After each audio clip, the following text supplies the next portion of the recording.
In the grand halls of Elsinore, a court convenes, enveloped in a shroud of recent grief and fresh alliances.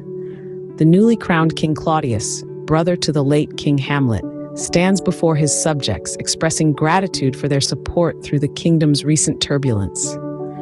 A transition of power marked by both the passing of a king and the swift union of Claudius and the widowed Queen Gertrude. Claudius, ever the strategist, turns his gaze to the looming threat of young Fortinbras of Norway. Speculation swirls that Fortinbras perceives a kingdom in disarray, ripe for his conquest. A missive is dispatched to Fortinbras's ailing uncle, the reigning king of Norway, warning him of his nephew's intentions.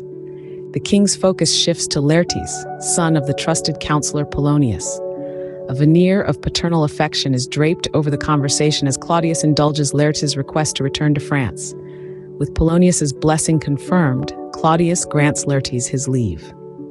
Scene script: Hamlet, still cloaked in the shadows of mourning, draws the attention of Claudius and Gertrude. They chide his prolonged grief, suggesting it hints at a weakness of character. They coax him to abandon his plans of returning to school in Wittenberg, urging him to remain in Denmark. Hamlet acquiesces, and as Claudius and Gertrude depart, Hamlet is left alone in his despair. In solitude, Hamlet's grief is laid bare.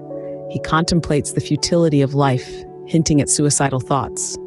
His sorrow is not only for his father's death, but also for his mother's hasty remarriage to his uncle. This display of raw despair is interrupted by the arrival of Horatio, Marcellus, and Bernardo. They come bearing news of a phantom they've encountered.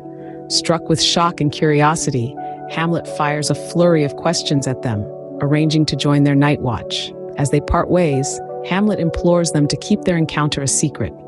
Loyalty affirmed, they give their word.